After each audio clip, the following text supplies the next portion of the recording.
I'm audible to all of you? Yes, ma'am, you're audible. You can start. Yes, yes. Thank you, ma'am. Uh, now, in the afternoon session, there will be hands-on session. There will be two sessions from 2 to 3 p.m. and 3 to 4 p.m. The first session is on Cisco Packet Tracer and Wireshark. So welcome back all of you. As everyone saying, there is some says knowledge becomes meaningful only when it is applied. It is now time for our first practical session. Our next resource person is Mr. Pranav Om Prakash Chitnis, a highly accomplished senior network and security engineer with over 9.5 years of professional experience in enterprise networking and cybersecurity. Currently associated with Wipro Limited, Mr. Chitnis has previously worked with Infosys and Tech Mahindra, managing large-scale enterprise and telecom network. His expertise spans are Cisco routing and switching, Frontinet, Fortinet security solution, Palo Alto firewalls, Azure networking, VPN technologies, F5 big IP load balancing, Wireshark, network troubleshooting, cloud connectivity. He also successfully led Azure cloud migration projects, maintained 99.9% enterprise network availability, and handled mission critical infrastructure for leading organizations. Academically, he holds MTech in Computer Network and Information Security, BE in Computer Science Engineering. He also certified in CCNA, Fortinet NSE 1 and NSE 2, ITIL Foundation. Today, he will conduct an exciting hands-on session on Cisco Packet Tracer and Wireshark, demonstrating real-world networking concept, packet analysis, troubleshooting techniques, and simulation-based learning. May I request Mr. Pranav Omprakash Chitnis to kindly take over the session. Please, sir, take over the session. Welcome, sir. Yeah, thank you, ma'am. Thanks for the introduction and thanks for inviting me in such a big platform. So, right now I'm a IT professional, so I'm not good in the teaching concept, but I tried my best to deliver you with hands-on experience. So, I'm sharing my screen. Please allow me to share. My screen is visible.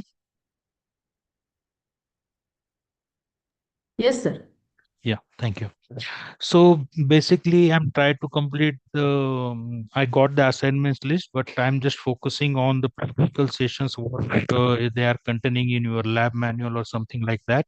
So I'm trying to cover the first assignment like OSI reference model, then the network topologies, then wire WAN with wire technology and wireless LAN, then how to analyze the Ethernet frame, then subnetting, then how to analyze the HTTP port and the something port analysis, then the routing protocols, then how the DHCP getting gives the IP to the hosted what we are using, and how the SSL and TLS inspection is done while by using the socket things. Yeah. So I try to mix some lab manual, or it is not a lab manual, but I try to provide some inputs over by using this particular document. So first, I know all of you are aware with the OSI and the TCP/IP reference model. So I just put it few lines in that and just to walk through it. So we know the OSI reference model. So it having the 7 layer and the TCP/IP model having the 4 layers. So I have just compared the things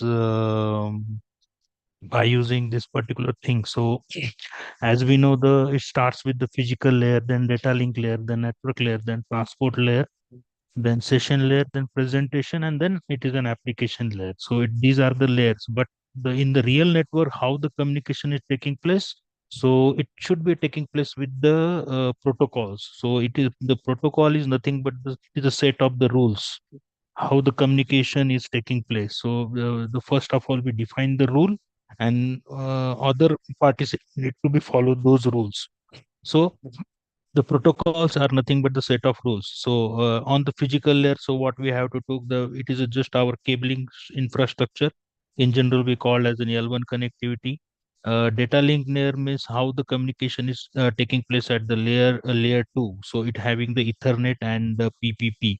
model. Suppose if you want to see what kind of model we have, suppose what kind of protocols we can consider in our infrastructure. So it should be we can follow those few commands and we are getting some infrastructure like that, so we are able to understand how the communication is taking place.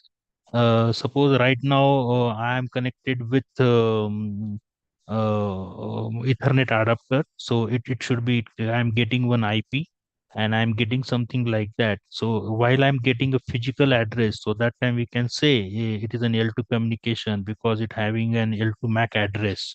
So it is nothing but the burn-in address, or it is a physical address. It having the n number of we can say the different names are given as per their technology and what how the manufacturing doing their things. So these are the things. Suppose if you focus on these are the Ethernet card, or we can say that it is an L2 communication media.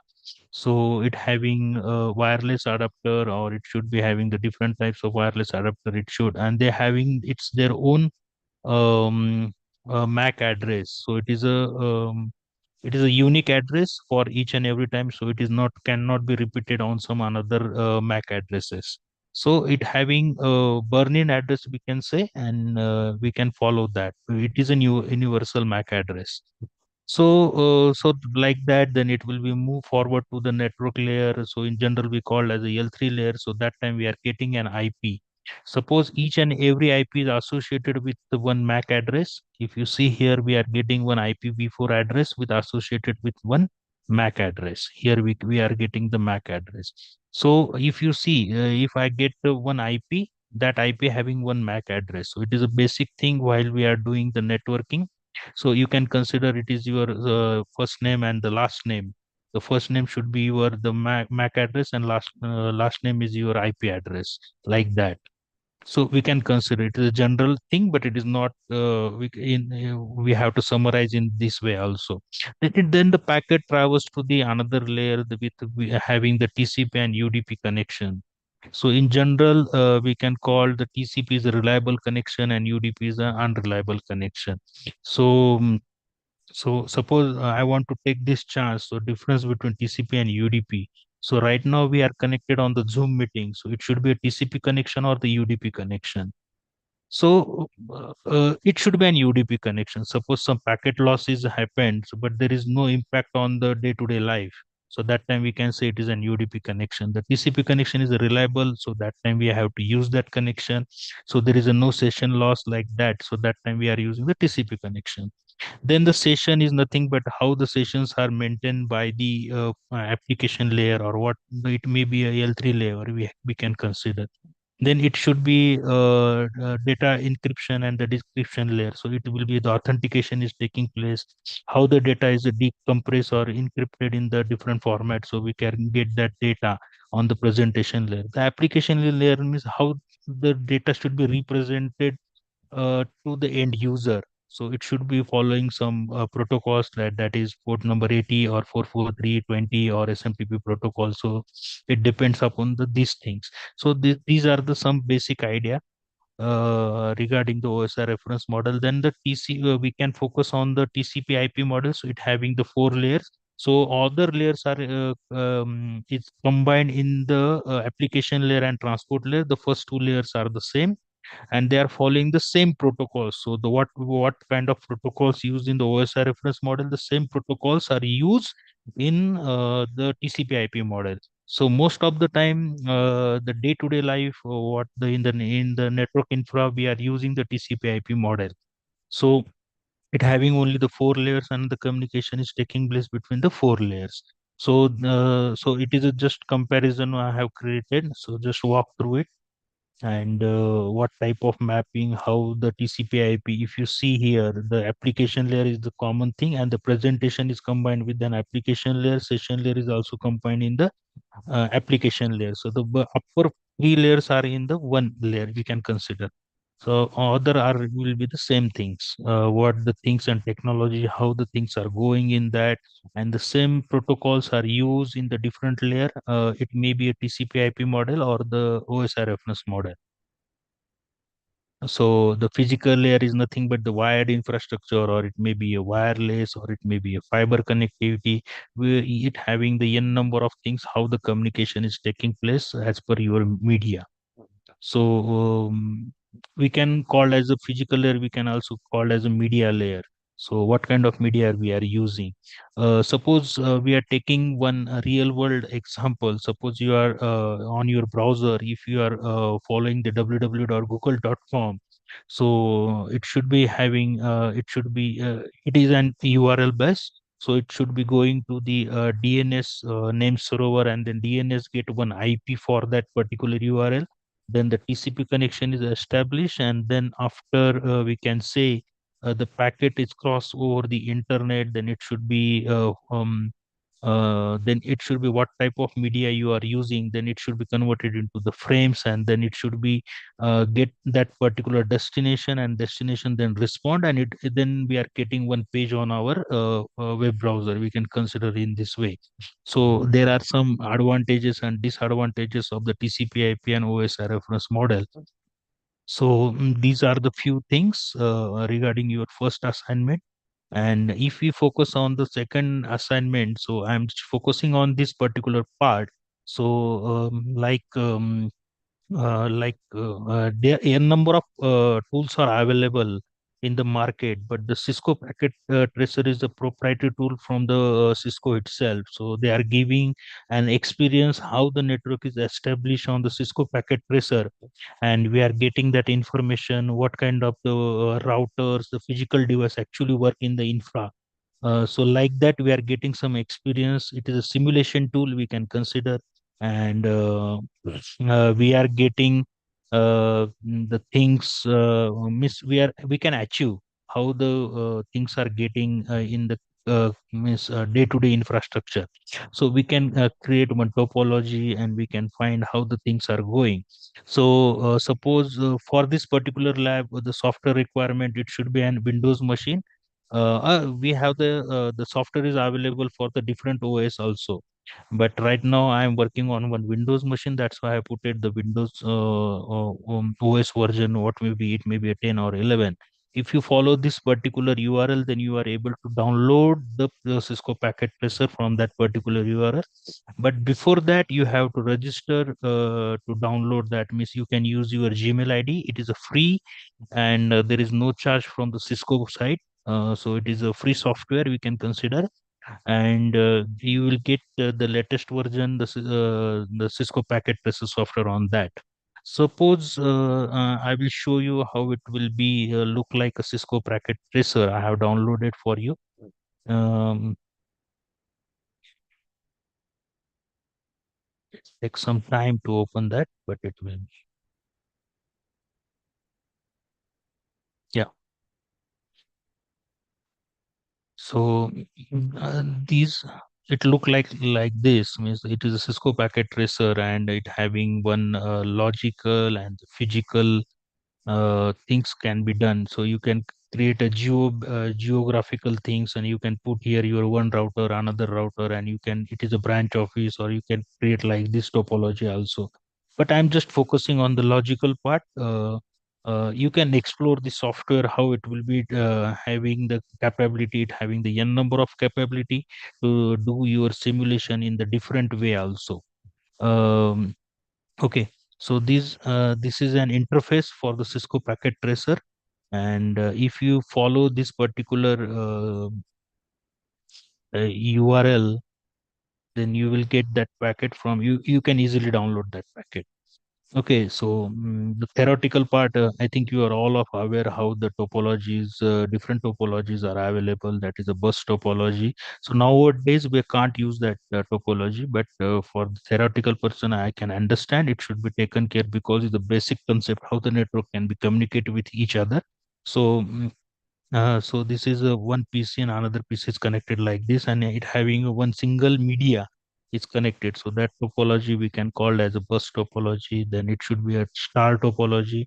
So suppose you want to create a star topology on the Cisco packet tracer. So on the bottom you can see.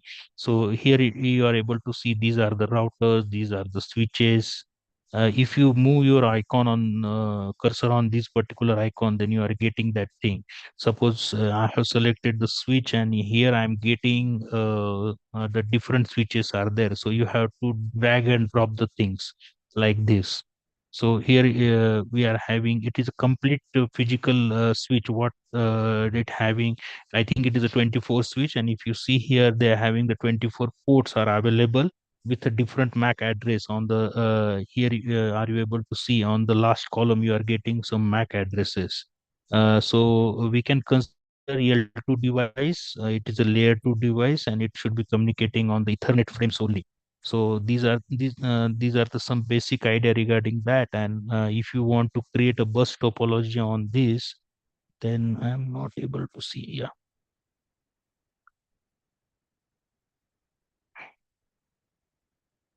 Okay, if you see here, then you can from there is one option like end devices. So in the end devices, if you see, there are some PCs, laptop, mobile phones, your telephone, or whatever may be. Right now, the n number of devices are available. They can communicate over the infrastructure. So right now, I have just selected one PC. If you drop here, and right now our aim is we want to create a star topology like this, so we can create. If you click on this particular icon, so it should be a connection icon. So that time we are getting different types of cable, how they want to communicate. So it may be a straight through cable, or it should be the coaxial cable, or different twisted pair cable, or the WAN simulation so here, if you see here, we are getting what type of cable we are. If you select here on the bottom, you are getting the serial DTE cable like this.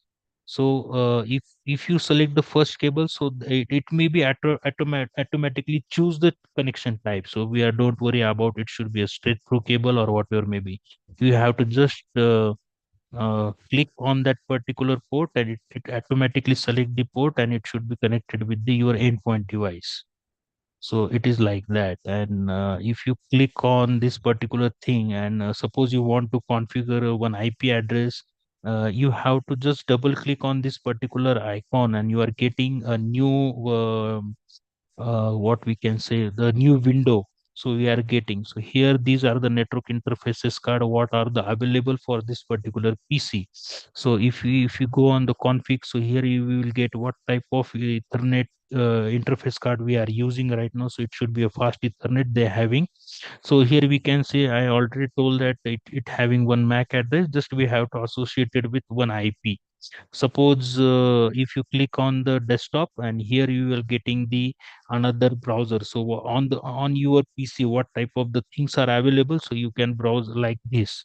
So suppose I want to configure my email, then you can open the email prompt like this. Suppose I right now I want to configure the IP configuration. So like this, suppose if you click on your computer with the right click and network setting, and we are getting the adapter values like this. Means if you click on this, and you are getting the adapter values, how the things are connected. So like that, we are getting the everything in that. So it is the same simulation what we have, and here we can also use this the same thing. Suppose I want to configure one IP with some, suppose 192.168.1.1. Suppose I am getting one IP, it should be having one subnet mask, and then we have to give one default gateway also. The first valid IP we can consider it is a default gateway, and then it should be communicate. They are able to communicate by using this particular default gateway IP in the network. So like that we are getting. So we can configure the things in this way, and then it will should be communicate. And I don't know where I configured that IP. Yeah, here I have configured. No, where I configured that IP.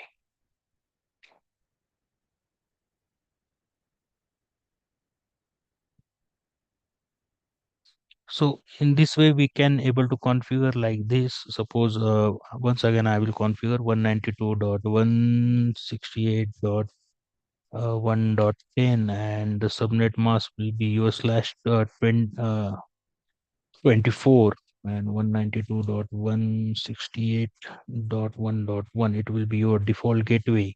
So like this, so I have configured that particular IP, and just I want to close this.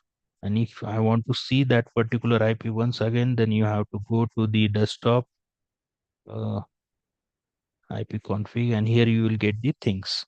And I want to check that particular IP is associated or not, then you have to go with command prompt and try to ping your IP on yourself. That is 192.168.1.10. So we are getting one reply like this.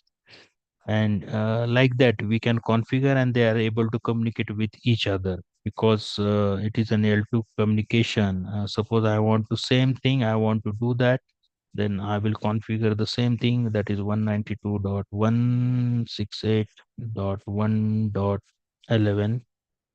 I will get my subnet mask. The default gateway should be the same, because they are in the same subnet, so that's why they're having the same default gateway. So like that we have to do, and just try to get, just you have to confirm that IP should be connected or not. Then first you have to ping yourself first of all, means that IP should be getted on that particular machine or not. So if we get the reply, then we can consider, hey, the IP is associated with my particular machine, and suppose I want to communicate with my neighbor, then it should be communicated easily, because it's a star topology, it having the communication on the Ethernet frame only. So here we can say it is my own IP, and I'm communicating with my PC1 right now. So it is successful. So in this way, we can do the simulation on on the packet tracer. Suppose you want to uh, how the communication is, how the packet is travels from the to the source to the destination, then you have to just click on this particular envelope, and then we have to just put it here, and then we have to go on the simulation, and you have to start the simulation. So here like this the communication is taking place like that. Means the packet reach to the switch, and then switch take the decision, and then it travels to the destination like that. So in this way we can do the things, and we can visualize how the communication is taking place. So it is nothing but a star topology I just created in this manner, how it will be like that. But I have taken the help from the AI tools, so I am not put it myself. So I'm getting the information from the AI tools, I just put it, and I have created one this particular document. So in this way I have created. So similarly we can communicate by using the ring topology, like that. And how the mesh topology means each and everything is the network component is connected to each other, and then it will be following the one mesh like this. Tree topology is nothing but the first we have to create, so on suppose we want to compare the tree topology, just we have to click on this. You can choose whatever you switch want, just we have put it one switch, and then like that. So you can consider another PC or whatever maybe you want to communicate like that, and then it should be working like this. So it is a physical arrangement how the things are going. So if we can consider this is a tier 1 switch, and these are the tier 3 endpoint devices, but the media will be the same and look like the star topology. So you have to just how the things are going like this. Just is it is a logical or the physical arrangement in the infra how you are doing. It is the same thing. What if you cut this particular PC, it should be saving the same thing, but it should be divided. It is a tier 1 switch, and these are the tier 2 endpoint devices like that. So it will be following in this way.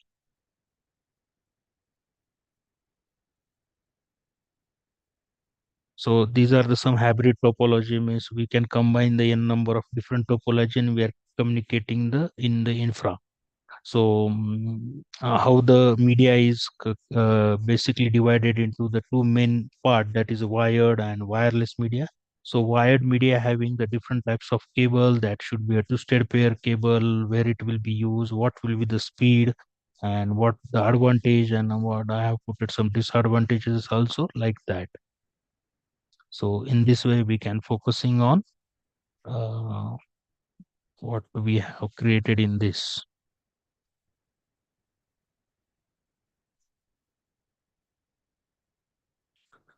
Suppose we can focus on the third assignment, that is setup of WAN wireless infrastructure, how it will be.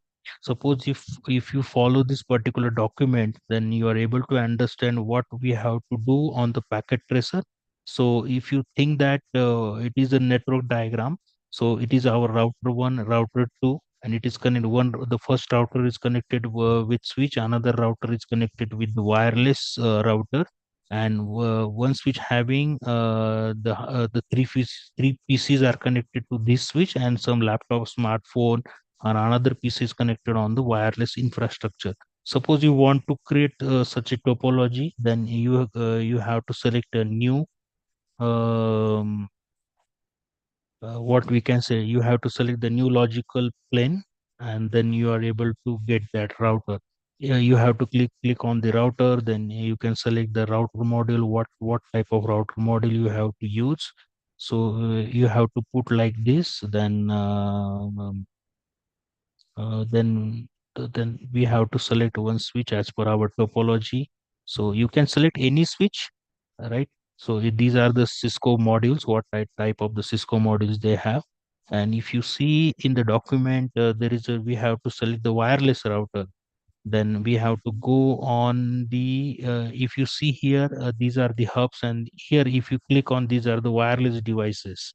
So you are getting one wireless router, you can select like any router, what will be you want to choose. So I have selected this particular wireless router, and then we have to select the endpoint devices. As per our topology, we have to select three devices. We have to put these three devices here, then some laptop for the wireless infrastructure, and you can select the smartphone also. I think there is one icon for the smartphone. Yeah, here you can select the smartphone also, and then it should be communicate with each other. If you see here, if you select the smartphone, if you click on this, it is automatically they are communicating right now, right? Means this dotted line in nothing but these are the wireless communication. Then you have to choose the cable, like previously what we have to did. The same thing we have to repeat one more time. You can ask me the question, okay, if it is too fast or I don't know, because we have some limited time. So that's why I'm putting in the fast forward manner. And you can ask me the question if you are not able to understand in somewhere, so I can repeat one more time. So just Sir, like this. one question from my side. Okay. Is there any easy to access available free version of for this Cisco packet tracer? Because every time we ask Mm-hmm. students, they need to log in every time in the lab or Yeah, kind of because that. Cisco, what right now they have limited, because for the 3 months, if you Okay. download one time, then you have to register for the 3 months, then it will be work for you. So every time student comes to the lab, Yeah, he need to access through the email. yeah, correct, correct. Okay, sir. Okay, thank you. I think I have the old version, but right now what happened? So in the current version, they are having the n number of things they have implemented, and it Yeah, should be a there very are having easy as modification about that serial connectivity and correct, correct, correct, fast correct, Ethernet port connectivity modifications are there. correct, In correct, packet tracer number 4, there was no such kind of limitation. correct, correct. So, So. if Mhm. you have oldest version, can you please share with us? Yeah, I will try to find out if it is available in my particular laptop. Then I will definitely share with you. Yes, sir. Thank you so much. Thank you, Okay. sir. So like this. So we have to connect these things. So I have just put it in this way. So just try to understand how it will be communicated, and try to understand the diagram as well. So I just want to show you how it will be. Okay, so here I already put it how many devices we required like this. So for this particular lab, and here I also mentioned what type of cable we required. But for the easy understanding, we have to choose this particular cable. But means we have to understand what type of cable. Though we can, in simple language, we can say. The similar devices the sorry different devices are communicating with the copper straight through cable, and the different devices different devices should be communicating with the straight through cable, and the similar devices should be communicating with the crossover cable. So it will be the some basic thing what type of cable we have to choose. So in this way we have to choose the cable. Then what type of IP schema we have to follow. So on the router, we have to put this particular IP on the that is that is gigabyte 0/1 interface. So we can do.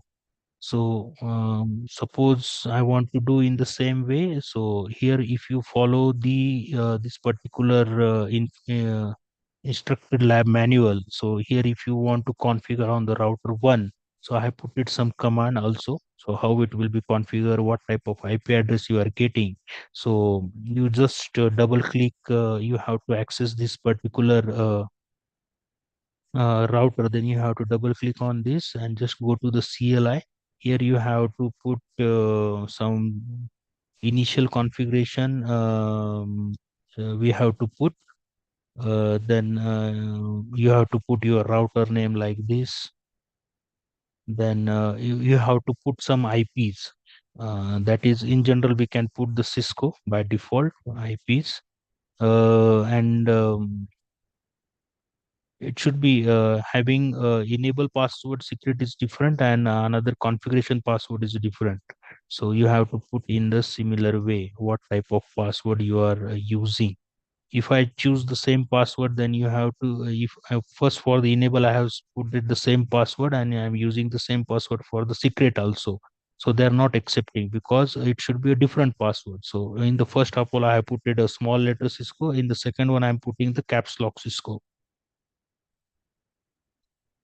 Okay, so here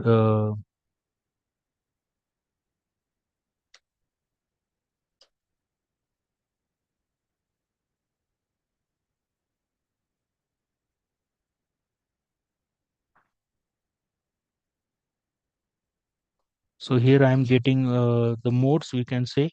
The first mode is enable, then we have to put our password, then you have to put your password, then we are going into the config mode. So if you want to configure one IP to this particular router, then you have to just follow this, because first of all we have put it the enable, then you have to put the configure terminal.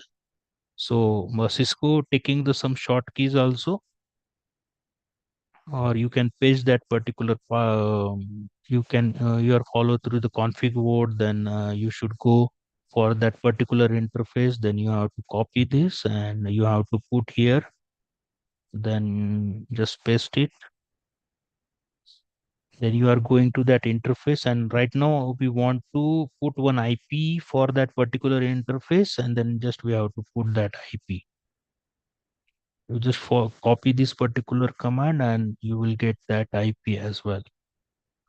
Then you have to put no shut, because we have to up that interface. Then you have to put no shut command. So if you see here, the state is up right now, means we are getting that password. And after putting, we have to put exit. And suppose you want to show what type of password, what type of IP we have configured for that particular interface, then it having some show command, show IP interface. Show IP interface. If you see here, then we are getting what type of IP we have configured on that particular interface. So these are the few commands we have to follow to configure a router. So here in this sense, we are able to configure, we have configured one IP to that particular interface, that is GI/0 as per our diagram. Here I have put it somewhere in the diagram, right?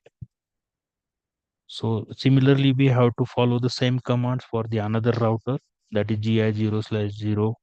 Just we have to do in this way, and we are able to communicate.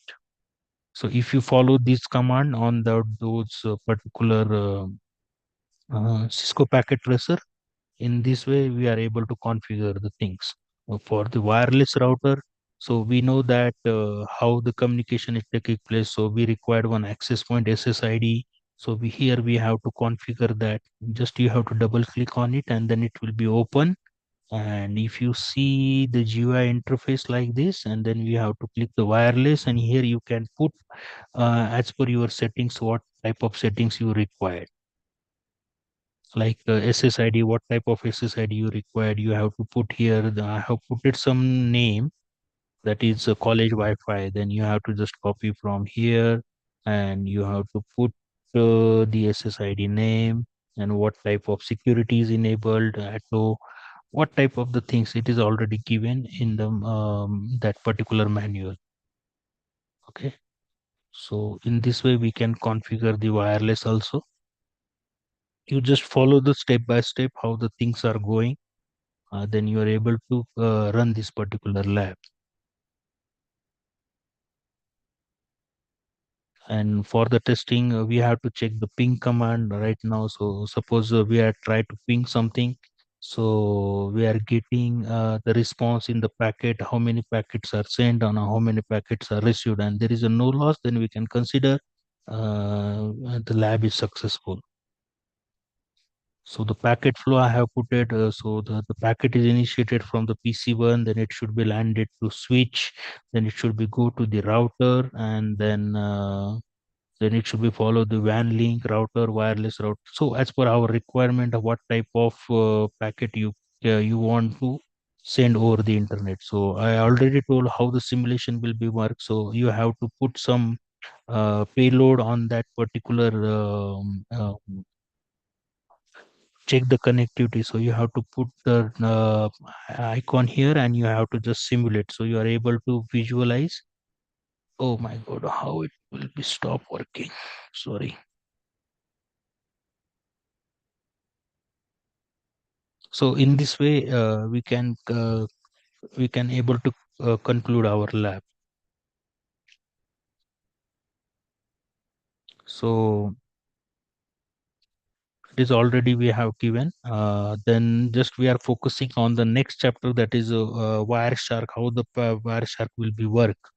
So you have to download. It is a freeware software, it is available on the internet, and just you have to download and you have to install on your machine. So they look like this. So it is a very important tool in the current infra. So we have to analyze how the packet is travels through the network and everything we are able to get, and we are able to identify the root cause of the problem. So it is a most important tool in the current infra, right? Also, so right now, if you see here, I'm getting some traffic on my interface like Wi-Fi, Ethernet. Some adapters are having the loopback traffic. So like this, suppose right now I'm connected on the Wi-Fi. So you have to select this particular icon. Then you are able to capture the packet, what type of things are going in my current infra. So here, if you have to stop the things, and then you are able to analyze how the communication, which protocol we are using. So I already told that right now we are doing a Zoom meeting.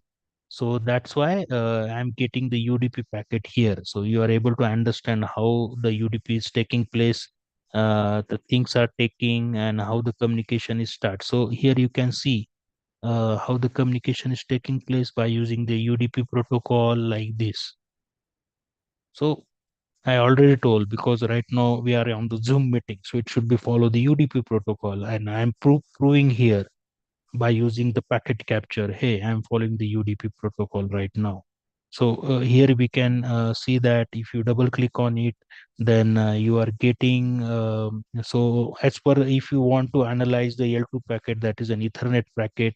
Suppose if you want to configure that Ethernet packet, so you can see here, I'm getting one MAC address. It is a source IP. Suppose I want to compare that source IP, then I want to go on my machine and I'm trying to figure out what type of media I have selected. I have selected the Wi-Fi media, and if you see here, the my machine IP MAC address is E8F101CF1CC36.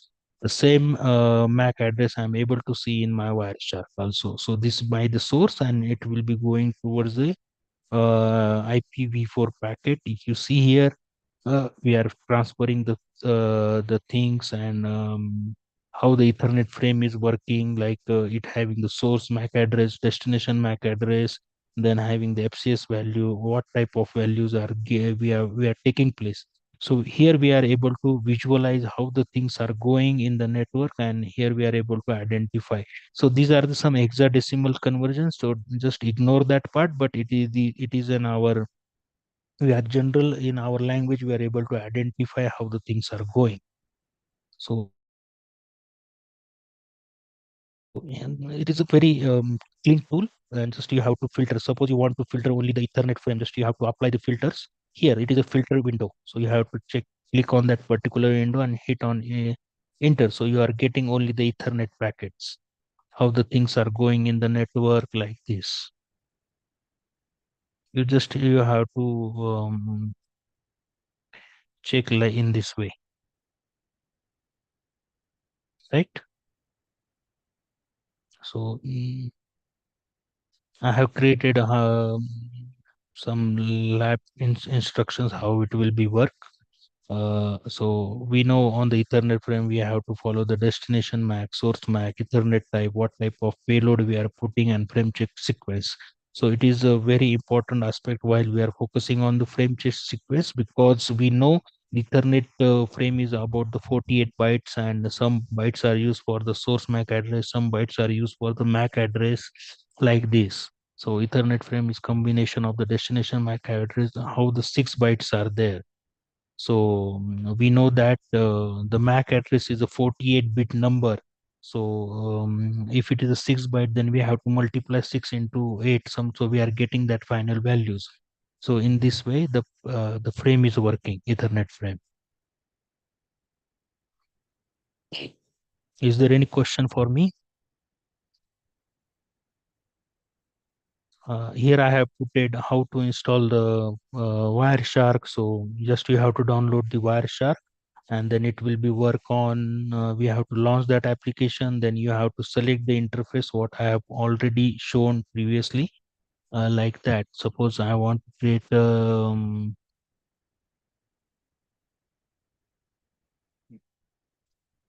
okay, so first we need to relaunch, show that thing. Here if you are getting the media, so you have to first on which media you are want to capture your packet. Suppose it is a wireless, then you have to click on here. Suppose it is an Ethernet connection, then it's showing an Ethernet connection, so you have to select that. If you here, if you are you able to see, it is an Ethernet connection. So you want first, you have to choose what type of media you are using, or what type of adapter you have to, you have to double click on it, and then you have to generate some traffic like this, and then you are able to find out where it will be, like that. And here you have to apply the filters in this way. If it may be an Ethernet frame, if you want to see the Ethernet frame, then you have to apply the Ethernet. If you want to see the ARC packets, then you are able to find out the ARC packets. Suppose you want to analyze the IP, means so what type of IPs are getting, then you have to filter out the IP address, and you just follow what type of IP you are following. So these things, suppose we are getting some IPs like this, and if you want to follow an IP, how it will the communication start, then you have to just right click on it and apply the filters, and you can select from this also. Apply the filter for the source IP. Just you have to select that IP, and then you are getting only the source IP's packet. So as per your requirement, you have to follow. Sorry to disturb you, sir. Okay. One, mm, Mhm. one Very. While demonstrating students, we should show like one IP tracing packets about all the protocols, or we can go with each and every protocol, just like in No, no. If huh, suppose you want to demonstrate, so you just do the one thing, just ping 8.8.8.8. Okay, hmm, and hmm, you have to uh, okay, you have to just close this particular. Suppose the session is already there, then you have to just hmm, close it. Then you have to open the Wireshark one more time. Then okay, you have to choose your adapter, what type of adapter it is, and just double okay, click on it, because right now the session is going on, but while in the lab there is no session is going on. That's why we are yes, getting the packet. So that's why, huh. yeah, yeah. Here you have to just ping it, and you are getting Hmm. one reply. And This is if for you particular apply, IP. yeah, Huh. yeah, just for the particular IP, then you have to Huh. stop here. They have to learn all type of protocols, TCP, UDP, and Correct, other correct, also. They correct, are having all type of protocols in syllabus. So, correct. how to demonstrate them here in Uh, Wireshark? yeah, we can do one more thing. Suppose they want a reliable communication, then you have to just go with one website like onlinesbi.com. Suppose if you open this and if you try to log in, so this particular website having the TCP connections. Oh, huh, hmm, Okay, so you have to hmm, demonstrate in this way. Then you are able to capture the packet in this, and then huh. you are able to identify here. Okay, just like I have visited this website, and here you can track their. Yeah, yeah, yeah. It is You showing have the to protocol track. TCP. Correct, correct, Okay, correct, like okay, that. yeah. Thank you, sir. Okay, so Thank you in so much. in in this way you can do it. Okay, sir. Thank you. Yeah, you just apply the filters. You have to use the filters. Okay, sir. Okay, Okay, then you are got it. able to identify the things. Yes, sir. Okay, thank you. Can I move forward? Please move on. Yeah, thank you. So we know that the broadcast MAC is all F like this. Okay. So we know very basic things. So that is multicast, unicast, like that. Okay.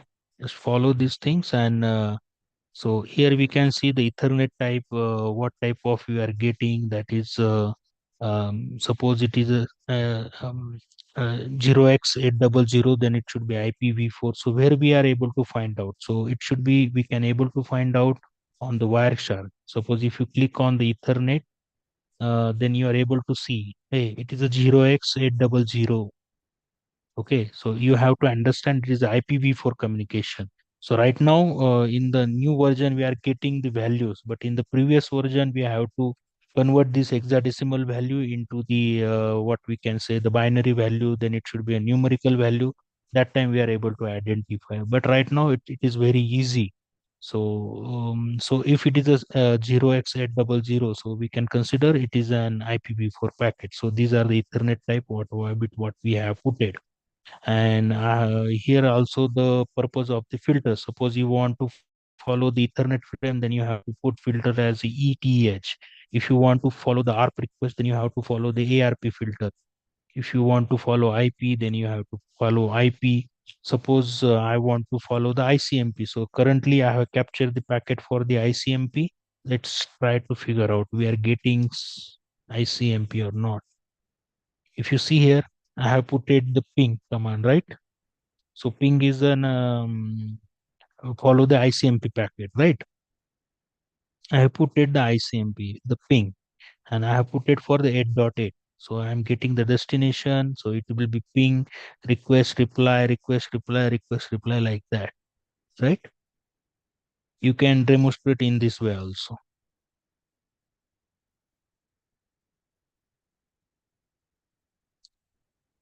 So if you follow the TCP packet, UDP packet, then you have to put the TCP. Suppose you want to show the TCP filters, then you have to select the TCP filter here.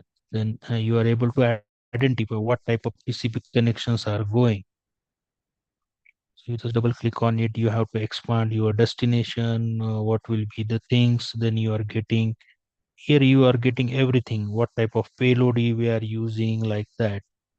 How many bytes we have sended, what type of bytes we have received, what will be the sequence number, like this. And suppose I don't think so, it should be. So you have to define the preference also. So what type of frames you want to see. If you want to see only Ethernet frame, then you have to click on the Ethernet. If you want to see only version P4, what type of the settings you require to analyze, then you have to just follow these three settings. So the wire share is nothing, but you have to apply the capturing. It is not a big deal, but you have to analyze the packet. It is a big deal in the wire share. Okay. So use the different type of filter to analyze your packet. So it will be help you to understand.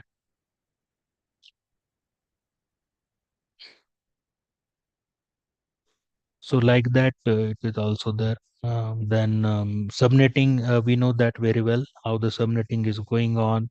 So it should be start with /8, then 16, 24, like this. You can do the subnettings. Most means the well-known IP ranges, that is 8, 16, and 24. So then the class A IP address, class B, class C, like this. So it should be, if you borrowing some bit from the network side and to the subnet side, then it should be called as a subnetting. So I have put it one example also how it will be taking place. Then the subnet mask will be changes in this way. So for the lab, I have put it what type of topology you have to create. So one router with two switches with the four PCs, and you have to select the cable like that. The previously I have shown, and here if you see the command is also available. You have to put it on that particular command. In this way, you are able to do your lab.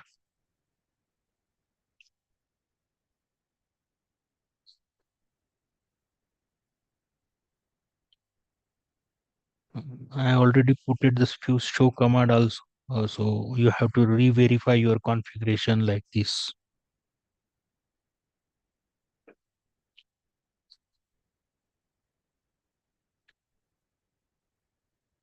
So similarly, how to capture the HTTP, DNS, SMTP? I think someone is asking the same question. So here, if you follow this particular lab, then you are able to get that.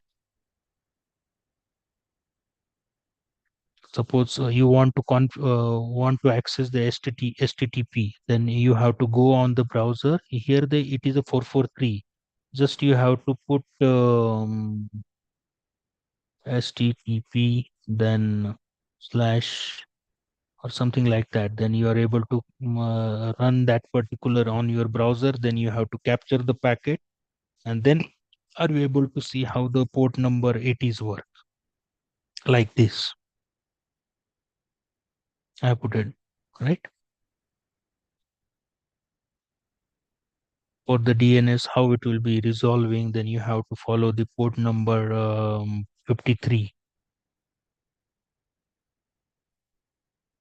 SMTP, that is simple mail transport, that is work on port number 25. So it should be a TCP protocol, then it will be work for you.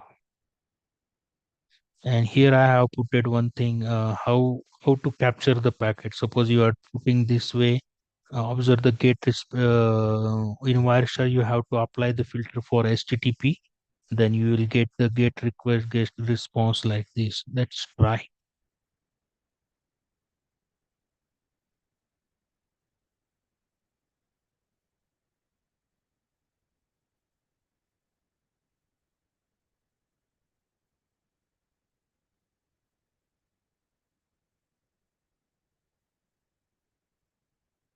The first step, you have to select your media, right?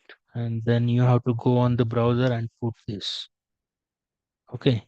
Then go to the Wireshark, then stop your Wireshark.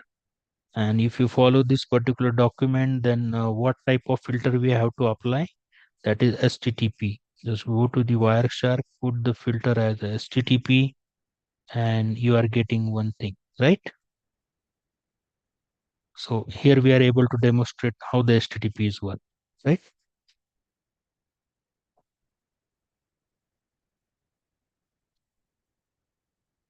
So I think there is no destination like that. That's why we are getting only the two packets, right? But here we are able to identify the which protocol we are using. Similar way for the HTTP traffic, we are doing this way.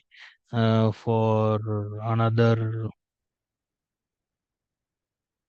and suppose you want to get that IP for the google.com, then you have to just copy this nslookup command, go to your prompt, then you have to put here, and then you will get the IPs for the google.com. You can put that IP in our Wireshark. IP is equals to IP, source address equals to like this. Then you have to follow that IP, that is address. So you have to put address ip.addr equals to, and then you have to put one IP, that is 8.8.8.8, and then you are getting some filter, because right now I have not put it anything for 8.8, so I'm not getting any packet. Similar way you have to follow. It is I try to make very interactive while you are performing your lab. You just try to get that in this way. So is there any question on the Wireshark side? Same thing, if you follow the document, you are able to understand how it will be work.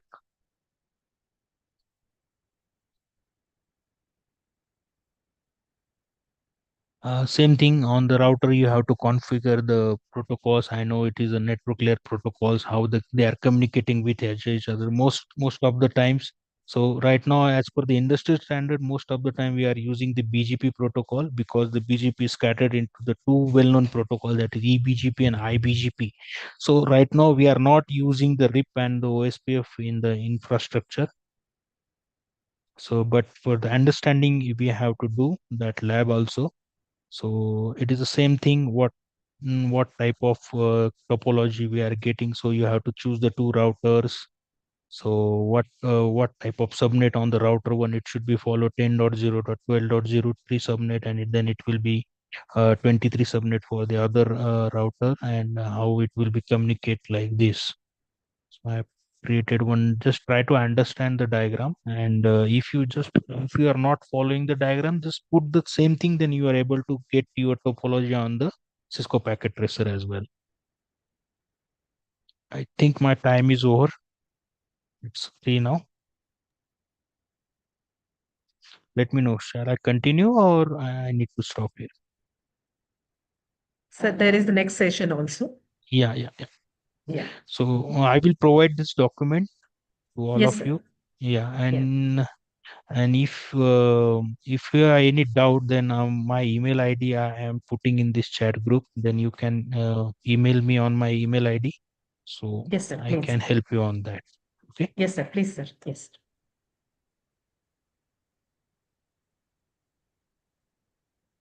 Any questions from faculty members, please?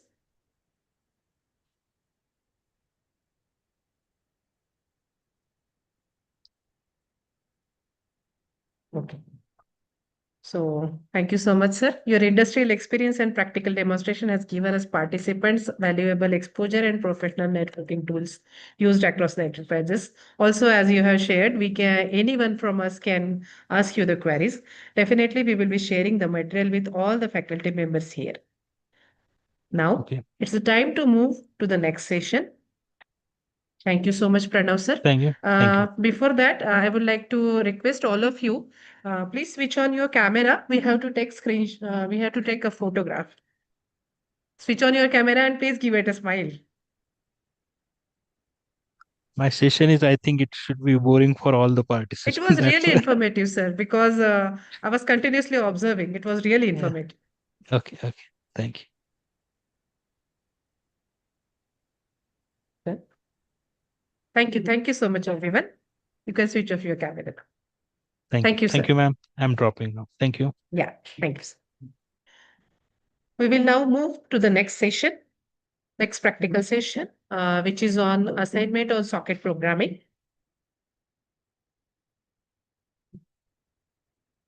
Let's introduce our next guest. It gives me a great pleasure to introduce our next resource person, Mr. Imran Tambori. Mr. Imran Tambori is currently serving as a senior software engineer at Sybase Software Limited, Pune, where he has been contributing to the design and development of software solution for over 4 years. Having joined the organization as a software engineer in 2022, he has consistently demonstrated technical excellence and professional growth, earning his current role as senior software engineer. With hands-on experience in software development and application engineering, Mr. Tamburi brings valuable industry perspectives to today's session. His practical expertise enables him to bridge the gap between academic concepts and real-world software implementation. In this session, he will guide us through the hands-on assignments on socket programming, covering the fundamentals of client-server communication, socket creation, data exchange, and the practical implementation of network-based application. This interactive session will help participants understand how networking concepts are applied in modern software development. May I request Mr. Imran Tamburi to kindly conduct this practical assignment? Over to you, sir.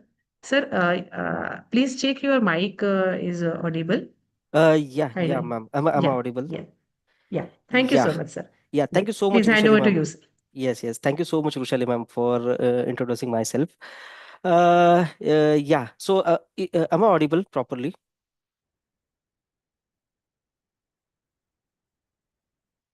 Hello. Yes, sir, please, sir. Am I audible to everyone? Yes, sir, you Yes. are Okay. audible, Okay. audible. Yes, ma'am.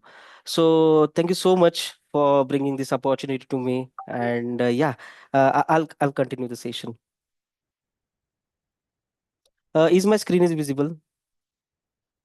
Yes, Sir, sir. no. Screen sharing is, Yes, I think I shared my screen. So just you are confirming that. visible, but screen is not. Okay, just give me a second. Yeah, yeah.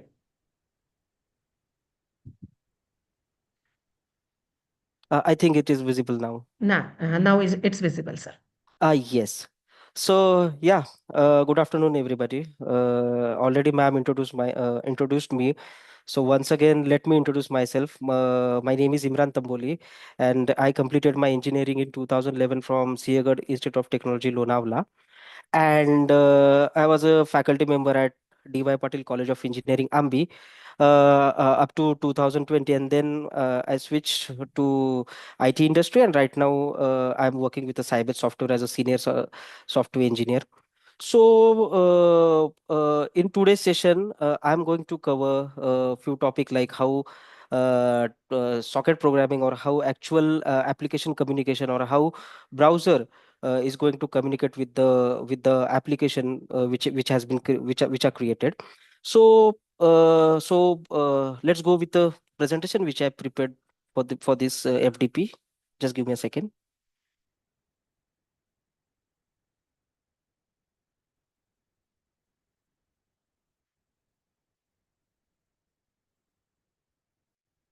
Yes.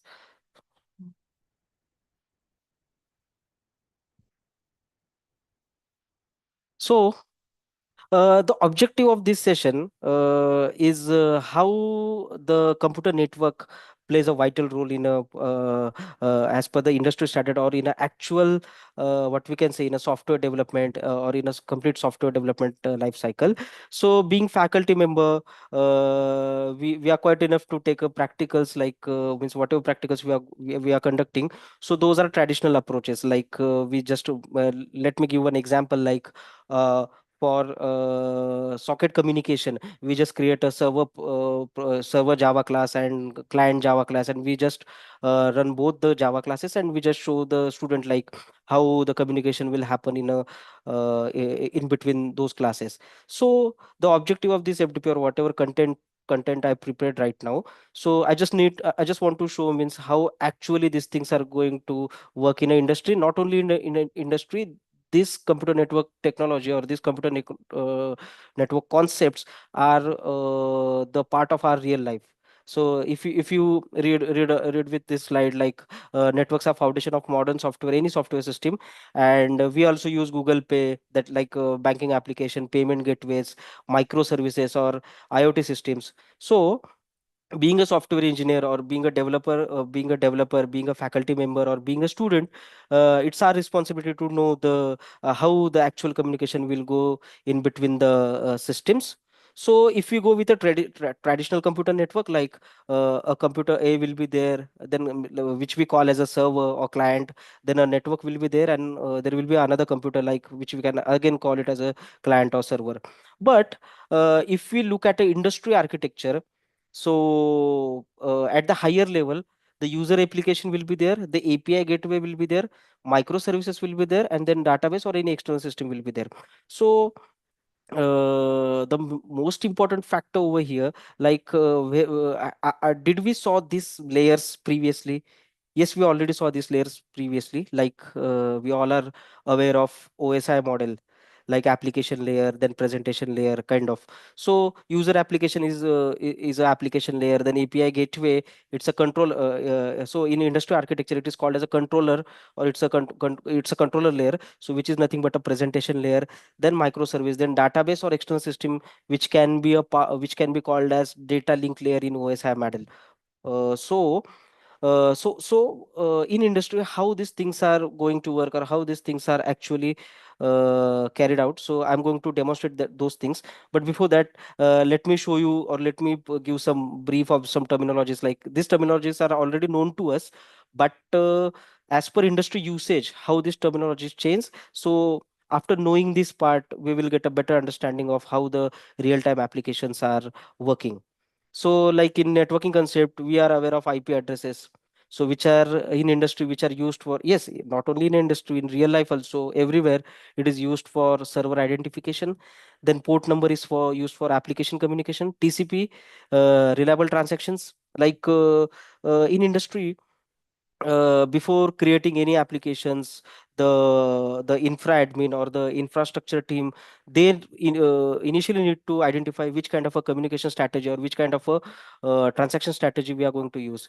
So basically, like Google Pay, or Phone Pay, or any banking application like SBI portal kind of thing. So generally we use a transmission control protocol, because it's a secure and most trusted protocol over UDP, like that. So next one is HTTP, we know, for the web communication. DNS, that is for domain name resolution. And SSL, these are for the secure communication. The SSL is the most important part in the industry, or in any networking terminology, because the secure software session layer, it will give us a particular session as well as some certificates through which a particular client as well as a particular servers can identify themselves, and they can provide authentication as well as authorization. So yeah, so just now, as I told, like we already seen those layers. So whenever we are going to create a proper application, or a proper web application, so application layer plays a vital role, where the factors are nothing but HTTP and REST API.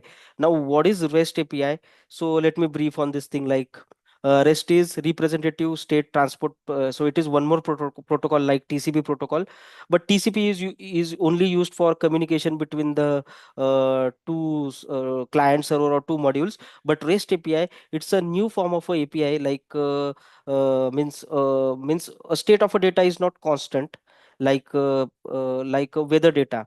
So weather data always changes, like means for every fraction of second, data is not a constant. So the state of data, or the representation of a data, is always going to change. So how that kind of a data is handled? So the current industry standard, or the current technology which is used for handling this kind of data, is a REST, that is representative state transport. Then next one is a transport. Below that transport layer, where we can either use a transmission control or unified datagram protocol kind of thing. And at the bottom, like internet layer, where we can provide the IPs and all. And below that, a network devices, where we can access the means which are actually responsible for transforming data from one end to other end. So UDP instead of UDP, best reliable thing is TCP, that is transmission control protocol. So if we look at industry perspective, TCP provides us a reliable communication. Then whatever packets are sent via TCP, those are in a proper order. So checksum or whatever packet loss will be there, so that will be minimal. Also, the error recovery is very good, and whatever data flow is there, means high flow or low flow, that will be easily handled by TCP. So these are the some means you can say pros of TCP. So that's why in industry standard, most probably TCP protocol is used for the communication. And if we look at the example like banking transactions, payment processing, database communication, web application, these all are generally use the TCP protocol. Then so from this slide, we will go for the practical implementation, means how these things actually work in a scenario. So being a developer, I daily use these all concepts or these all tools for testing my application or to check whether the communication is going in a proper way or not. So first one is nothing but a Postman client. So it's a tool, it's a client through which we can send the data, or we can send the URLs, or we can send a request. In short, we can say request. So Postman is responsible for sending the request, and whatever application we are dealing, means a banking application will be there, so those application will take a request from Postman. Then Postman sends a HTTP request. And now whatever demonstration today I'm going to give, so that will be Spring Boot demonstration. So let me brief about Spring Boot. Like Spring Boot is a one more kind of a framework where all things are provided in one single tool or in a one single framework. Let go with a traditional way. So let's suppose if you want to create one web application in traditional way, so we have to write our Java classes or whatever Java code is there. Then we have to take a help of some server means a Tomcat server will be there, a Glassfish server will be there, a number of servers are Red Hat server is there. So number of servers are available in a market. So we can take help of any server. Then we have to write our Java classes, we have to take a help of server. Then we have to take a help of some we have to create our own sockets, so everything is scattered over there. So what is advantage of Spring Boot? So it is one framework where all things are provided in one tool or one framework. So the developer or who is going to deal with means this kind of a networking or any kind of application development, so that will become easier with the help of Spring Boot. So how this Spring Boot looks, see, it's just a simple Java code. I'll go with a Spring Boot, how this works actually. So there is a part which is called as a Spring Initializer. So in Spring Initializer, we just need to provide our things, means which things we are required, like project, which kind of a project we require. So this Groovy or Kotlin or Maven or Gradle. So these are project building tool. Means the main use of this kind of a project building tool is to gather the information, or to gather all the dependencies, or to gather all the things like previously if we go in a traditional development, if we need a Swagger APIs, or if we need some any UI, or if we need some any other dependency or some classes, we need to download them, their jar, and then that jar we need to import in our Java application. So that was a traditional approach. But here we need to choose a project, which kind of a project building framework we require. So just now I chosen Maven. So Spring Boot, which version? So I chosen a 4.1.0 language, I chosen Java. So here you can provide your project name over here, like com.fdp underscore cn kind of. So here com stands for commercial. So these are some package structure which are so these are some industry standard where we need to follow some package structure. So packaging jar. So packaging jar or war, jar is nothing but Java archive, and war is nothing but web archive. So if you want to deploy that any whatever application you have created, so if you want to deploy it on a server, so there will be either Java archive or web archive. If web application is there, then we have to create a archive which can be deployed, and then in further that application can be used in a production environment. So Java version I chosen 17. So here I just want to show one means the important property of a Spring Boot or the Spring framework. Here I need one web application. So how I'm going to create one web application? So provide these things, and just add one dependency. Okay, so here I'm adding one dependency, Spring Web. So where you can see the description, like build a web including RESTful API, web application with REST APIs using Spring MVC using Apache. So it is using a Apache Tomcat server as a default, and it is embedded inside this Spring application. So I have chosen this dependency, and I just clicked on generate. So after clicking on generate, you can see over here one zip is downloaded. So even so yeah, one zip is downloaded. So if you need more dependencies, like you need some DevOps tools, so DevOps you have to choose for dev tools over here. Means whatever extra things which are required from your end, you can just search over here, those things will get included, and that kind of application will be created. So for today's demonstration, we are only required Spring Web dependency. So I set it these all parameters and just taken one Spring Web dependency, and I clicked on generate. And right now one one zip is downloaded. And if I extracted this zip,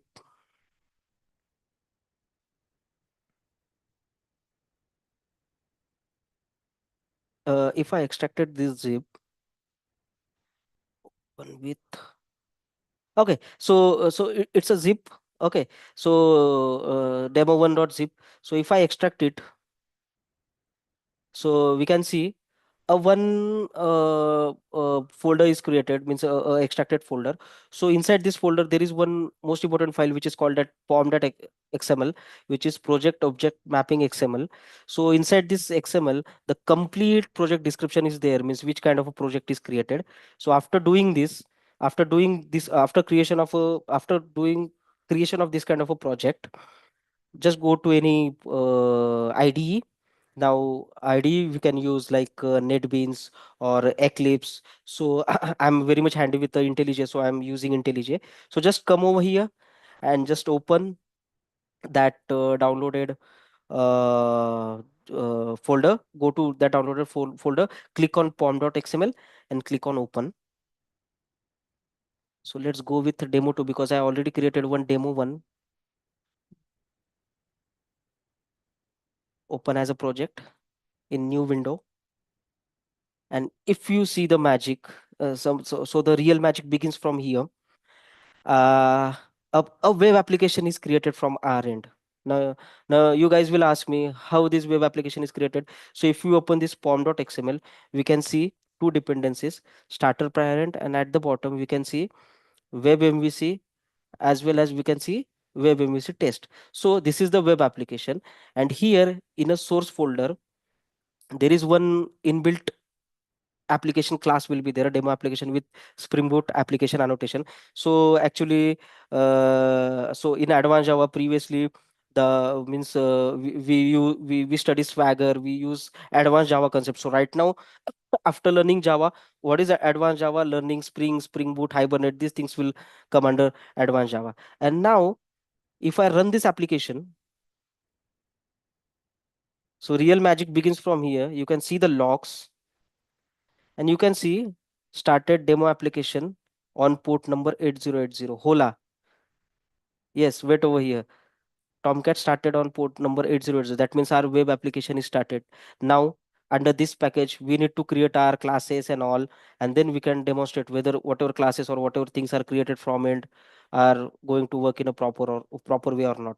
So here, now socket programming. We are discussing about socket programming. So what is socket basically?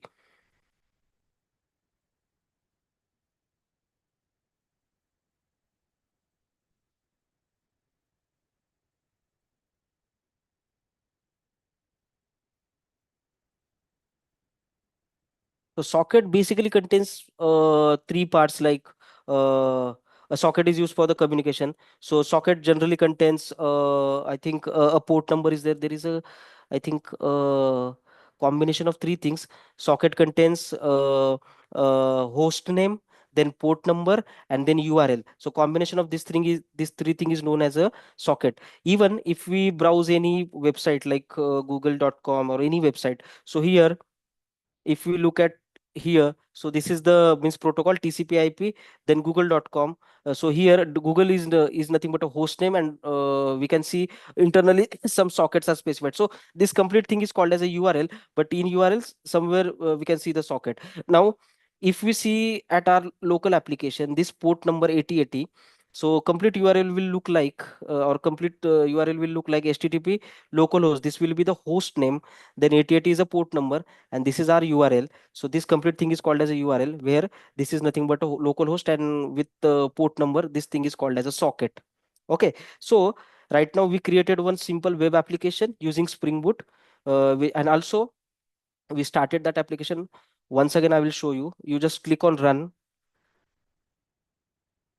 and after running this application you can see a port number. On port number Tomcat is started, means a server. Now if we talk about a traditional client server program, so which we generally shows to our student, we create one server program, Java program or Java class. We create one client Java class, and then we run both the classes, and we show the student that both are communicating. But in real life, this is the web application, and this web application is running on port number 8080, and it is started in a proper way. And if we look at my slides, where my slides gone? Mm, mm, mm, mm.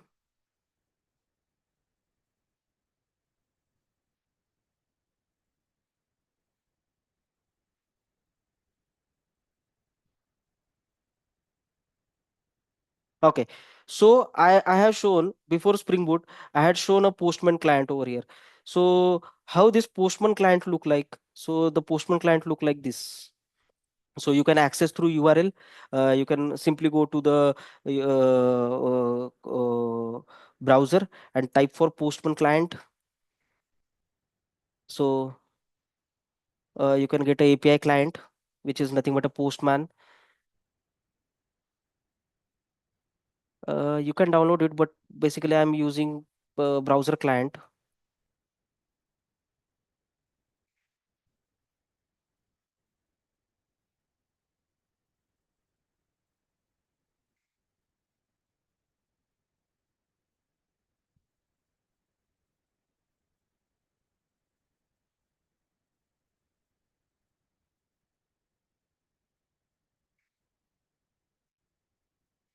Wait a second, I already opened it.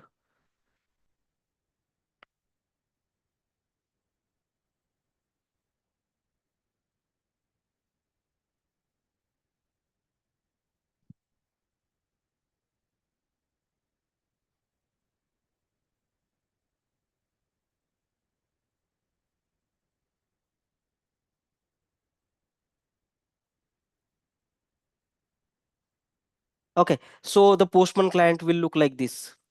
So like REST API. So these are the methods which are supported by REST API. So if you go with the presentation, so Postman client HTTP request. So this HTTP request, either HTTP request will be of a kind get, post, put, patch. So again, it's a huge topic to discuss. So post means if you want to create one, if you want to add a entry in a database, or if you want to create one new resource, we have the method type will be post. If you want to only fetch the data from database, the URL type or the request type will be of a type of get. So this is the Postman client. Like if we remember, we can send up files and all. So here is a body part where form data, through form data we can send up file, URL encoded. We can send URL encoded data from here. So this is the testing client, so Postman client. So now what we are going to do, this will be a Postman client. Through this client we are going to send a request, and whatever application we created in IntelliJ, this application will receive that request and show us and it will give us a response to the it will give a response to the request which we already created. And for that we are using HTTP request. So I think till now the architecture is clear. Like Postman will send a request type will be of HTTP, then Spring Boot application will receive the request. Now most important thing is a controller. Now controller is nothing but an application layer. Means whatever the initial request is going to come, it will be handled by controller. And service layer, next layer is a service layer. The most important use of service layer, whatever business logic we are going to write, that business logic will be written under the service layer. And at the end, there will be a communication between two hosts, like it will be a client or server. So so instead of going with the slides, let me give you one demonstration for that. So I created one application. Okay, so in this application, as I shown you, this is the demo application class. If you see in this application, I'm having one pom.xml file where all the dependencies are there, like Spring Boot Web and Spring Boot Web MVC, means Web Model View Control Architecture will be there. And due to this, this is my web application, and this is my demo application class. And if I run this, so we can see in a log, Spring application is running. And okay, port number 8080 is already in use because the other application is using same port number. Okay, so I need to terminate this. Let's come to the application which has been created from my end previously. Yeah. So yes, again, this application is successfully run on 8080, and demo application is started successfully. So this is a basic web application. Now you guys will ask me how this application or how the TCP or socket communication will work over here. So as per this presentation, I need to create one controller class and a service class. Okay, so I'll directly show you the code. So I created one controller over here, like so this is the annotation. REST controller means REST API kind of a controller, and here the mapping type is a get mapping, and my URL is /hello. So whenever I will put up /hello, the call will come to this controller class, and then this controller class will handle transfer the call to the service class. Okay, so right now I have one simple /hello URL over here, and my application is running.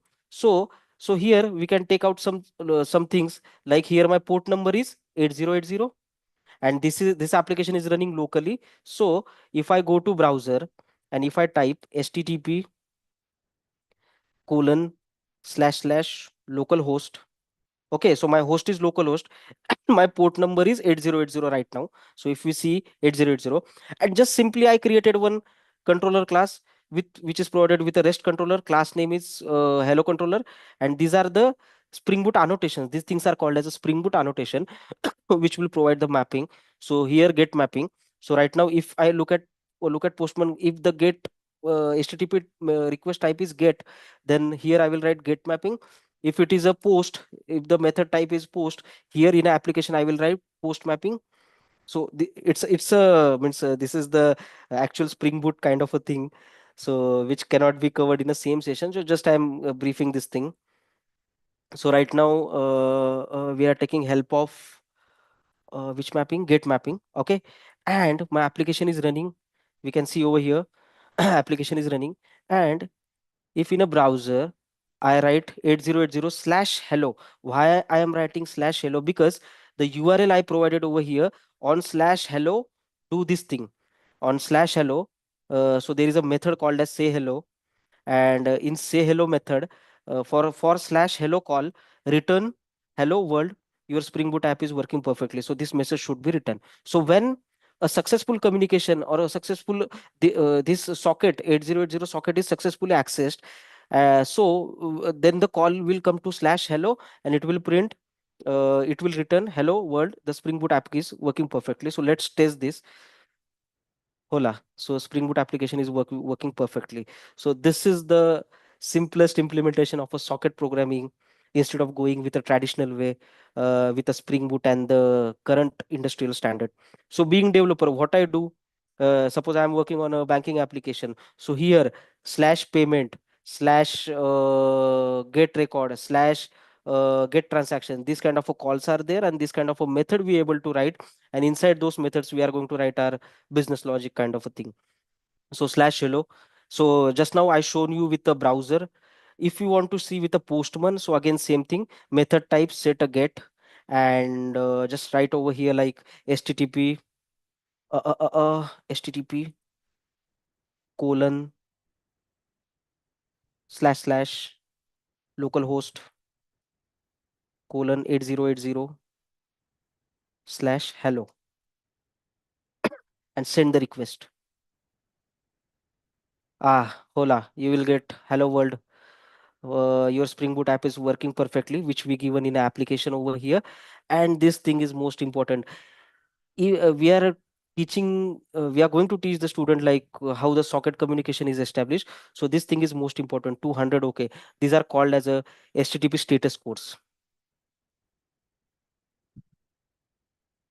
So for every status code, there is a meaning. Like 200 will be like in a postman just now we have received 200. So that is for okay, means the communication is successful. So this 200 is so right now being a faculty, if you are teaching the student like implement a socket communication program and you are receiving 200, that means your socket programming program is working perfectly. How you sent a request, you sent this request, so this is the client, postman is a client, you sent a request. So this is the server. You can see over here Tomcat server is started. This is the server, servlet engine, or we can see the server is there.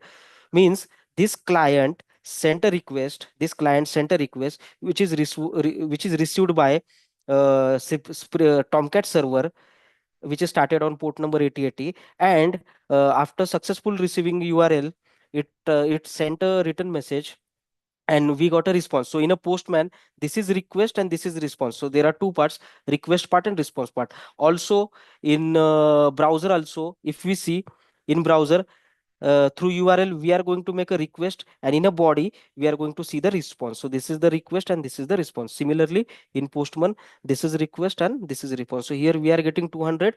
That means our application is working properly. If suppose I terminated my application, so you can see over here completed initialization and your graceful shutdown complete, means your application right now, let's assume that Google Pay is down, or your SBI server or SBI service or SBI application is down. So right now I turned off my application, right, means right now application is down.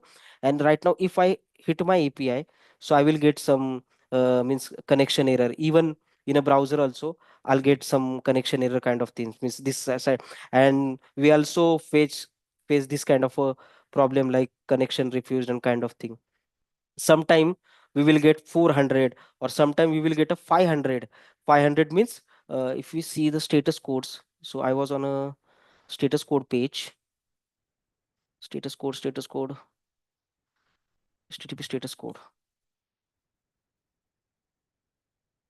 So you go with this like means here there are total five, means for every 100 they categorize like first one 1 to 100 to 200, that is 199 are information response. Then successful responses are categorized under 200 to 299.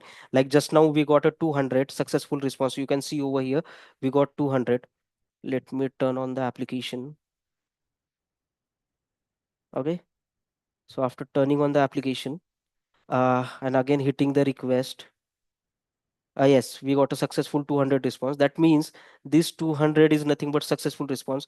Redirectional client error 400 to 400 or 499, and server error. If server error is there, so being a faculty member, it's our moral responsibility under socket programming or under computer network to teach the student this kind of a HTTP response code exist. Because which kind of error response has been given by, because see socket communication is nothing but communication between client and server. So client errors comes under 400 to 499, server error comes under 500 to 599. So being a developer or being a faculty member, we must understand which error has been written from server or which error is written from client. So according to these errors we can justify. Like I just opened client errors. So we might also face this error like 400, 401, 402, 403. So these kind of errors are categorized.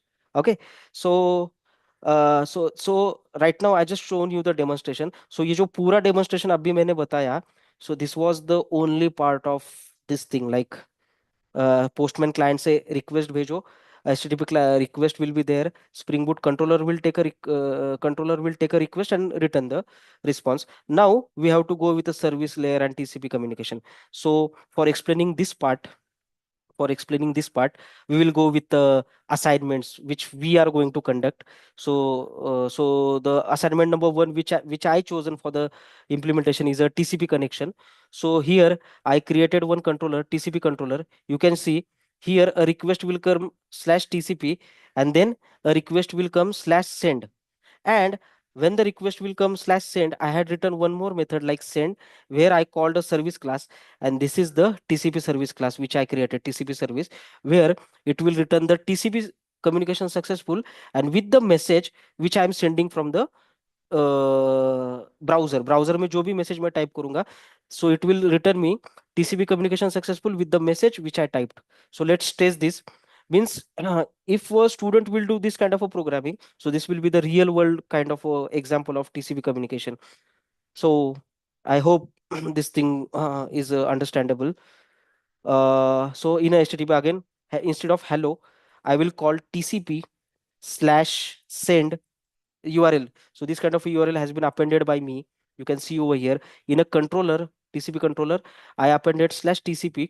So when slash TCP is called, go to TCP service, go to TCP service. So this is my service layer where actual business logic is written.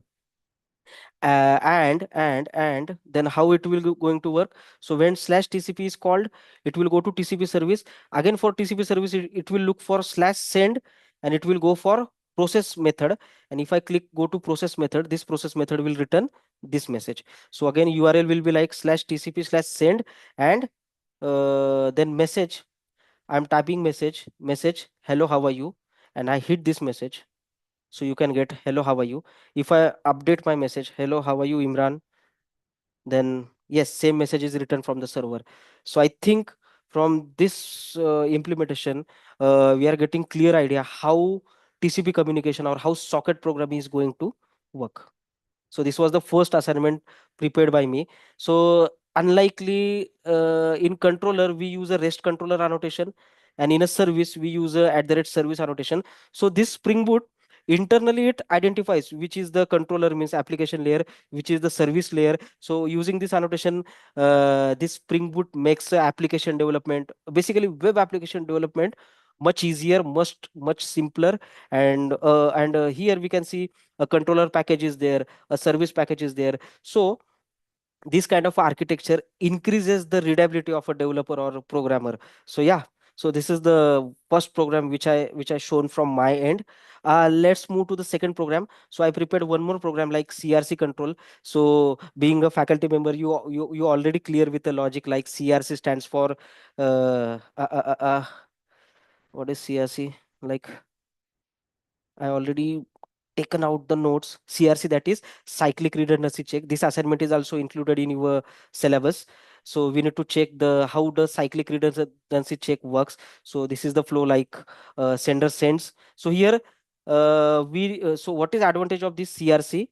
Whatever data is sent by client, the same data must be received by server. There must not be a packet loss, or there must not be change in bit pattern kind of thing. So to do this, what we generally do, how CRC works. So server side send, suppose server side send 110, sorry, 110101, and if some random data is received, that means uh, CRC is missing, or so we need to do some cyclic redundancy check. And how this thing is achieved, by appending zeros and by doing the XOR operation. So these two operations are carried out. So the same thing I did over here. So now we were stuck on this point, like service layer. So I already told service layer में लिखा जाता है business logic, means आपको controller will only handle the HTTP request. If you look at this program, controller will only handle the HTTP request, like slash TCP slash send slash receive. But if you want to write a business logic, हमको कुछ तो logic लिखना है. Just like in a CRC, we need to append the zeros, and then we need to do the XOR operation. So calculate means how calculate, then append the zero, then do the divide operation, then do the XOR operation. So somewhere you need to write a business logic. So as per industry standard, in controller we are not going to write a business logic. Business logic इसमें लिखा नहीं जाता. So in industry, the business logic is written inside a service layer.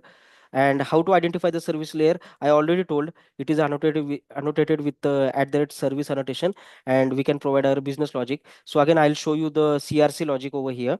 So I had written one controller with slash CRC, and I will pass some CRC values.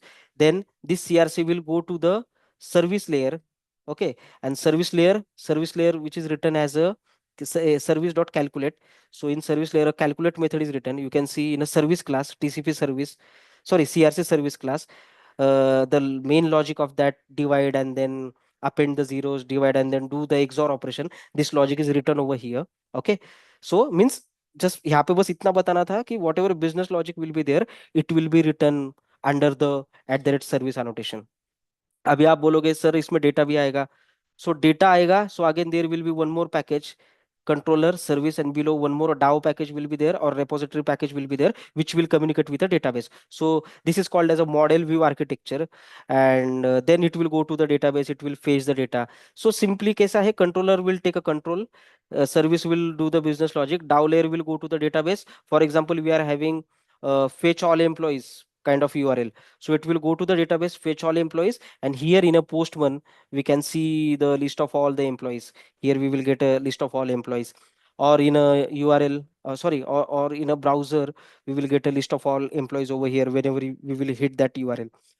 Okay, so here I had written the CRC logic. So to test this again, we'll do one thing.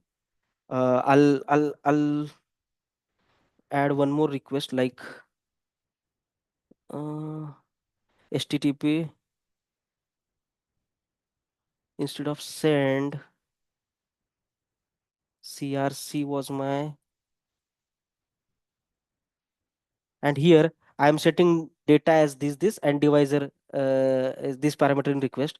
I will send this request and I will get a CRC this and final data as this. Okay, means see, if CRC is 110, the whatever means whatever that cyclic redundancy check required for this data is 110, and final data will look like this by using this divisor. So again we received 200. Okay, and yeah, so it's 3:47.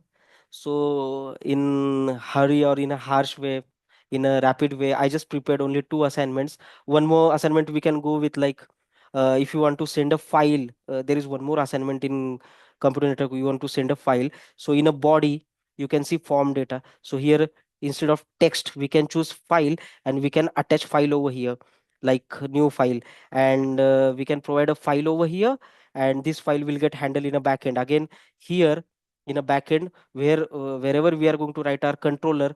So here this controller get mapping, we have to write a multi-part request over here, means for handling the file handling, a multi-part kind of multi-part config we need to write over here, which will handle the files and all. So these are the again configuration kind of thing. So if you want to go with this kind of approach, you can go on chat gpt, or you can make a google, you can do a google how spring boot application handles file and all. So it will give you the briefing, like how data is how the file data is sent through postman, and how the file data is handled in a spring boot application. So it's 3:50 right now. So I think I deserve 10 minutes for the question answer round if somebody wants to ask something. So I think in today's session I covered two assignment with the hands-on experience and all. So I hope you guys have some questions, so we can provide those final 10 minutes for the question answer round. Waiting for question from your ends.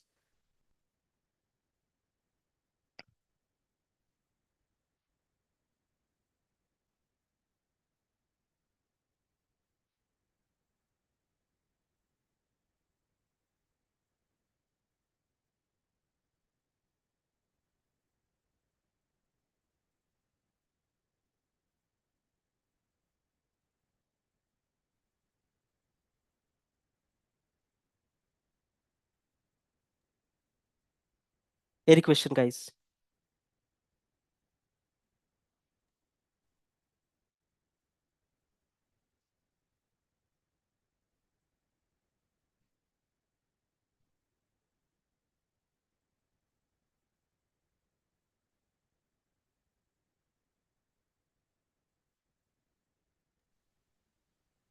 Any question from participants?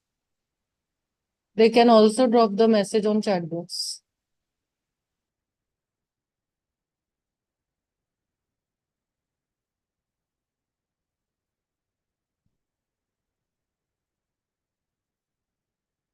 They are asking, like someone is asking to turn on the mic.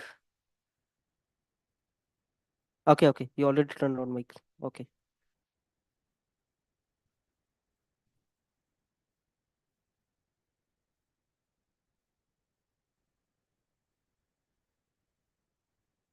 Okay, then I think means I reserved this final 10 minutes for the question answer. If someone have, then we can again go for the implementation part and we can means discuss those things. But if no question answer questions will be there, then I think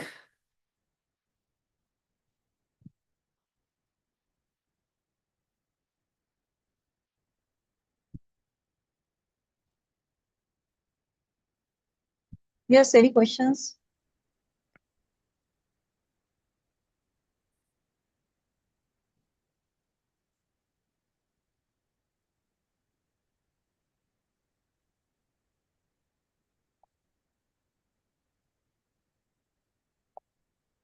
Thank you, sir, for your hands-on session on Spring Boot network for the socket programming. You explained very nicely, sir.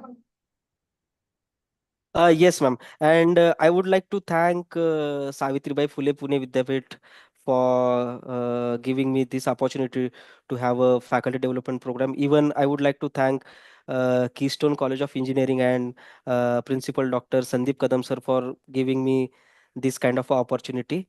And yeah, I got a message right now. Kindly share our material. If I get time, I'll create one uh, Google Drive link. I didn't prepare anything like I already shown you means how that Spring Boot project can be created, how that Postman is accessed. Postman can be accessed via web browser. So you can go with a Chat GPT. You can prompt him that give me a controller or give me a basic Spring Boot web application. So it will give you the steps and you can do it by yourself. Only a thing is required will be you will require one ID like IntelliJ or Eclipse, any kind of ID. And yeah, if possible, I'll create one drive link and whatever simple project I just created right now, I'll post that project over there. That's it. Thank you, sir. Thank you so much, guys. Thank you so much. I'll drop now. No, sir, we will take one group photo. Sir, wait. Yeah, no issue, ma'am. Yes, all the participants, please turn on your camera.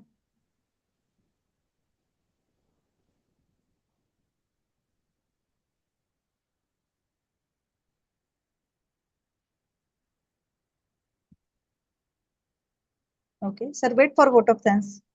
Yeah, ma'am. Sure. Yes, very good afternoon, everyone. I'm Professor Sonia Dotre, and it is my privilege to deliver the vote of thanks for the today's faculty orientation program on the computer networks revised syllabus T 2024 pattern for computer engineering, for computer science and engineering, computer science and design, computer science and engineering for data science. On the behalf of Department of Computer Engineering, Keystone School of Engineering, I sincerely thank to our respected speakers. First, Dr. Shivaji Ramdas Lahane for covering information about syllabus structure, course objective outcomes, textbook, reference books, and e-books material. Also, brief introduction on Unit 1, that is the introduction to computer network and physical layer. In Unit 2, that is a data link layer, and the case studies based on it. Second speaker is Dr. Ranjana Prakash Dahake, covering Unit 3 and 4. Third unit is network layer. Fourth is transport layer protocol. Third resource person is Professor Pallavi Lakshman Rahins, covering fifth unit, application layer in detail. Next resource person is Mr. Pranav Om Prakash Chitnis for providing hands-on session on Cisco Packet Tracker and the Wireshark. Last one is Mr. Imran Tambodi for hands-on session on a Spring Boot network covering all the socket programming very easily. Very nice session, sir. Thanks all the speakers for sharing their valuable knowledge and the practical experience to the audiences. Also express my heartfelt gratitude to Dean, Faculty of Science and Technology, Dr. Rao Saheb Latpate, Chairman of Savitribai Phule University, BOS, Computer Engineering, Dr. Nilesh Uke, our Honorable Director and Chairman of Keystone School of Engineering, Professor Yashodan Soman sir, Director Dr. Prashant Kasbe sir, Director Mr. Ankit Lunawat sir, our Principal Dr. Sandeep Kadam sir, Computer Department HOD Professor Sagar Raje Bhosle sir, our partners IEEE Pune section and IST, all the organizing committee members, technical team, and all the participants for making this program a grand success. I hope that today's session have enhanced your understanding of computer network subject curriculum and provided practical sessions will enrich your teaching learning practices. I kindly request all the participants to submit your feedback form. Feedback link is already provided. Your certificates and all the FOP material will be shared within next 2 to 3 days as per your mentioned email ID.